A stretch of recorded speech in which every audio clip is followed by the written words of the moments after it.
Bakunzi b'ingenzi TV ndabasuhuje murasuzwa nanjye Spridio Habimana. U Rwanda rwakiriye inama mpuzamahanga y'ibihugu bya Afrika yiga uko umukino wa rugby watera imbere ugakiza abawukina.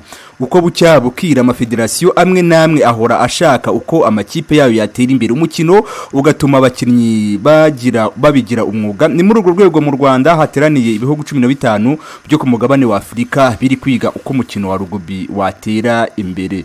Mu Rwanda hateraniye inama yahuje ibihugu 15 harimo Algeria, Botswana, Burkina Faso, Uburundi, Cameroon, Cote d'Ivoire, Eswatini, Ghana, Mauritius, Maroc, Namibia, Nigeria, Senegal, Rwanda na Zambia. Aho bigira hamwe uburyo umukino wa rugby watezwa imbere ndetse n'imbogamizi zikigaragaramo zigashakirwa ibisubizo. Ni amahugurwa yateguwe n'impuzamashyirahamwe y'umukino wa rugby ku isi ifatanije n'ishyirahamwe ry'uyu mukino mu Rwanda, yatangiye kuwa 5 tariki 28 kugeza tariki ya 2 Kanama 2024. Aya mahugurwa azwi nka Rugby Growth Conference yahurije hamwe abahagarariye ibihugu 15 byo muri Afrika barimo abayobozi, abatoza ndetse n'abahugura abatoza, hagamijwe kongerera ubushobozi ababarizwa muri uyu mukino bavuye mu bihugu 15 bigaragaza guteza imbere uyu mukino kurusha ibindi kuri uyu mugabane.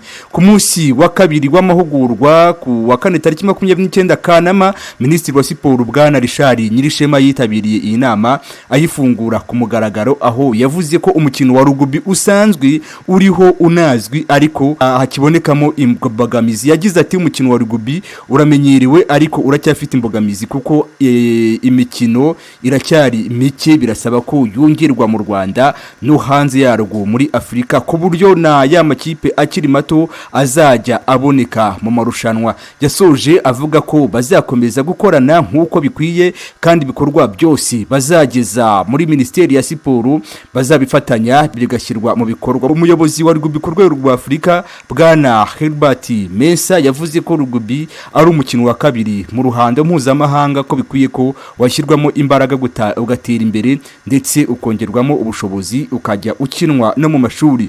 Nyuma ya mahugurwa Federasiyo ya Rugby izahita ikomereza mu mashuri, aho ku bufatanye na World Rugby Union bagiye kongerera ubushobozi abatoza b'imbere mu gihugu ndetse bakanashinga amashuri y'icyitegererezo azatuma uyu mukino urushaho gutera imbere. Maze rero naha nsoreje, reka mbashimire kuba mukomeje gukurikira Ingenzi TV. Mwari kumwe nanjye Spridio Habimana.